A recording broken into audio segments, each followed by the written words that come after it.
আসসালামু আলাইকুম, welcome to রোমাস টেমস কিচেন। আশা করছি সকলেই ভীষণ ভালো আছো। আলহামদুলিল্লাহ আমি খুব ভালো আছি। আজকে ইন্ডিপেন্ডেন্স ডে 15ই আগস্টে উপলক্ষে শুভেচ্ছা ও অভিনন্দন জানিয়ে আমি আজকে ভোলা মাছ ভাপা বানিয়ে দেখাবো। তার জন্য কলা পাতা রেখেছি ভাপানোর জন্য, পেঁয়াজ কুচিয়ে রেখেছি একটা ছোট, আর একটা মাঝারি সাইজের টুকরো করে রেখেছি সাদা সর্ষে, কালো সরিষা, জিরে আর মরিচ, একটা কাঁচা লঙ্কা। ঝালটা যে যার মতো বাড়িয়ে কমিয়ে নেবে। আমি জিরে আর সাদা কালো সরিষা আর মরিচটাকে একসাথে প্রথমে ব্লেন্ডারে 2-4 বার ঘুরিয়ে নিলাম। তারপরে পেঁয়াজ আর টমেটোটা দিয়ে ভালোভাবে এটা ফাইন পেস্ট বানিয়ে নেব। সরিষা জিরে দিয়ে ফার্স্ট একটু ঘুরিয়ে নিলে দানা দানা থেকে যায় না, এটা ফাইন পেস্ট হয়ে যায়, তাই ফার্স্টে ওটা ঘুরিয়ে নেবে। আমার পেস্ট কমপ্লিট হয়ে গেছে, এটা আমি সাইডে রেখে দিচ্ছি। মাছটাকে আমি এবার ম্যারিনেশন করে নেব। একটা ছোট মাঝারি সাইজের পেঁয়াজটাকে এইভাবে কুচিয়ে রেখেছিলাম, আর একটা মাঝারি সাইজের পেঁয়াজ একসাথে বেটে নিয়ে গেছি। এবার সবগুলো একসাথে মাছের সাথে মাখিয়ে নেব। এর সাথে আমি দিয়ে দিচ্ছি 1 টিস্পুন আদা রসুন পেস্ট, হাফ টিস্পুনের চেয়েও কম লাল লঙ্কার গুঁড়ো, ঝালটা যে যার স্বাদ মতোই দেবে, আর 1 টেবিল স্পুন হলুদের গুঁড়ো,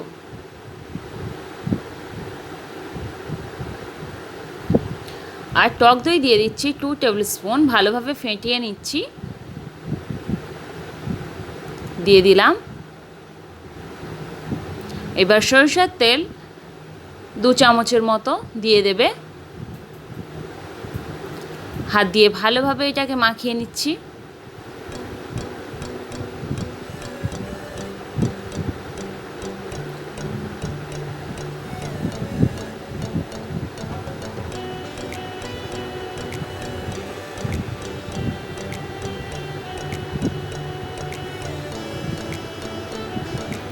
ভোলা মাছ তো আমরা অনেক রকমভাবেই খেয়ে থাকি। এইভাবে কলা পাতায় মুড়িয়ে ভাপিয়ে নিও, আর পরিবেশন করে দেখো, অবশ্যই ভালো লাগবে। মাছটা পুরোপুরি ভালোভাবে মাখিয়ে নেওয়ার পরে আমি নুনটা দিয়ে দিচ্ছি স্বাদ মতো, যে যার স্বাদ মতো নুনটা দিয়ে দেবে। দিয়ে আবারও ভালোভাবে এটাকে মাখিয়ে নিচ্ছি।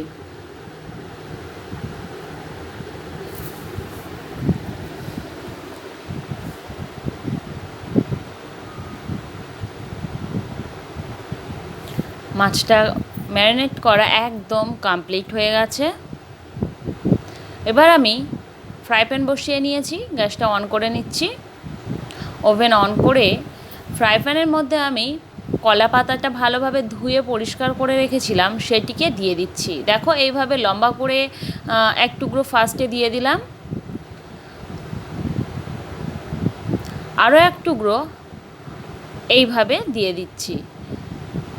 দুটো দুরকমভাবে আড়াআড়িভাবে দিতে হবে, তাহলে মাছের যে মশলা বাইরে বেরিয়ে পড়ে যাবে না, মানে ফ্রাই প্যানের মধ্যে এসে যাবে না, পাতার মধ্যেই থাকবে। তাই পাতাটা অবশ্যই এইভাবেই দিতে হবে।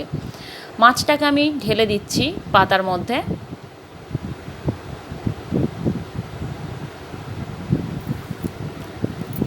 মাছটাকে হাত দিয়ে এইভাবে সরিয়ে প্রত্যেকটা মানে মাছের ওপরে মাছ যেন না থাকে সেইভাবে একটু ছড়িয়ে নিলাম।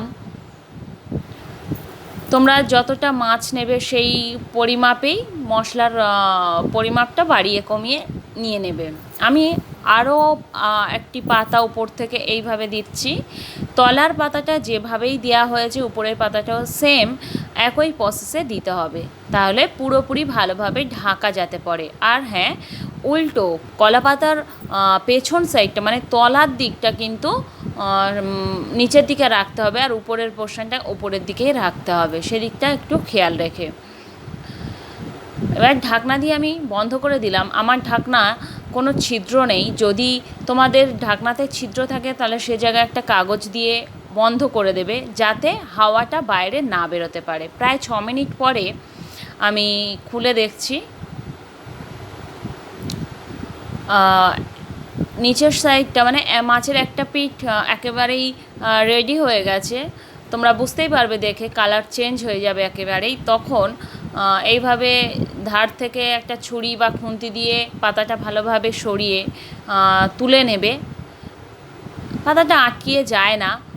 এইভাবে গ্রেভিটা যদি একটু সরে আসে তাহলে পাতাটা হয়তো আটকাতে পারে, সেটুকুই জাস্ট একটু ছুরি বা খুন্তি দিয়ে ছাড়িয়ে নেওয়ার পরে এটাকে একটা প্লেটে ঢেলে নিচ্ছি।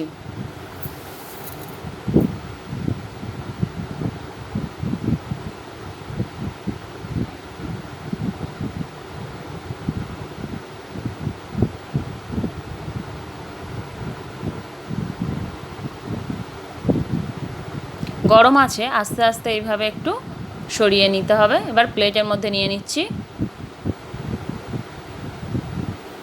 খুবই সিম্পল, খুবই সহজ পদ্ধতিতে রান্নাটা হবে, কিন্তু খুবই টেস্টি আর খেতে খুবই মজাদার হবে।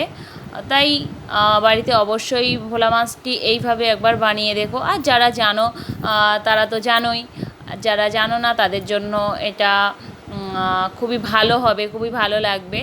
অবশ্যই বানিয়ে খেয়ে দেখো, আর ভালো লাগলে অবশ্যই লাইক করো।